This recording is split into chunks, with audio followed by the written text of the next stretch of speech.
والمرسلين وعلى آلہ الطاہرین المطہرین۔ حضرات اساتذہ کرام، عزیز طلبہ، اس وقت آپ حضرات سے باوجود اس کے کہ دل چاہتے ہوئے کچھ بات کرنے کا موقع نہیں ہے، میں آپ سب حضرات کو مبارکباد پیش کرتا ہوں کہ اللہ نے اپنے فضل و کرم سے قرآن جیسی عظیم شان دولت کو پڑھنے اور پڑھانے کا موقع عنایت فرمایا۔ یہ ہماری دنیا اور آخرت کے لیے بنیاد ہے۔ قرآن کو سیکھنا، سمجھنا، پڑھنا۔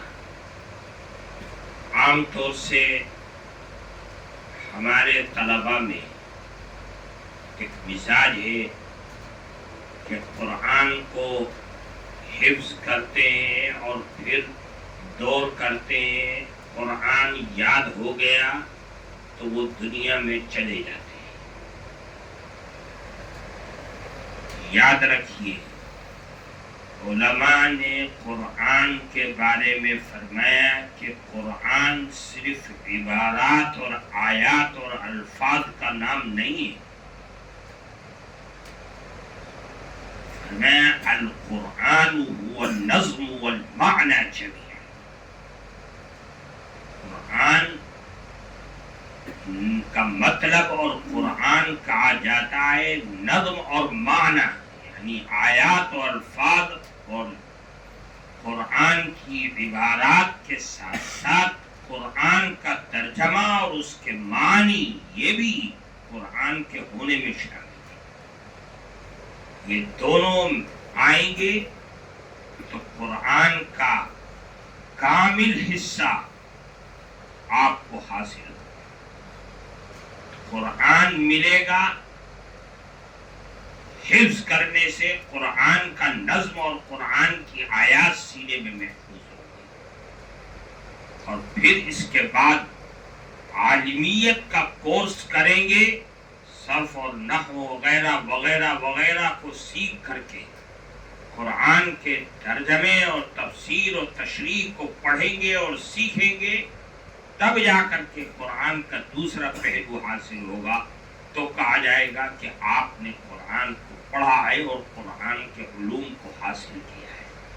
اللہ تعالیٰ آپ کو حافظ قرآن کے ساتھ ساتھ عامل قرآن اور عالم قرآن بھی بنائے،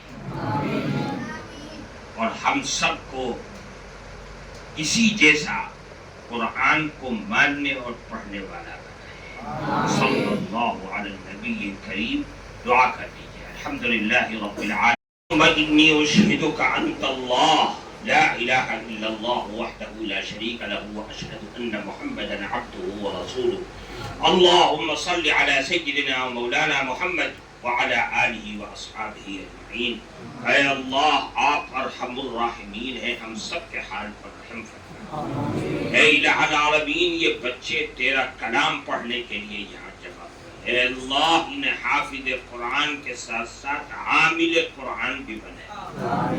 اے الہ العالمین، اپنی رحمت سے انہیں تفقہ فی الدین عطا فرمائے۔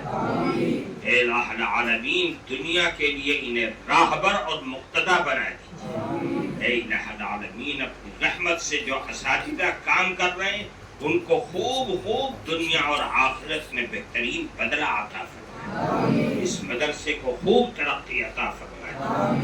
اے الہ العالمین، ہر شخص جہت اس کی حفاظت فرما دی، شریروں کی شرارت اور حاسدین کے حسد سے حفاظت فرما۔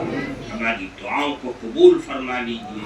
وصلی اللہ علی النبی الکریم برحمتک یا ارحم الراحمین۔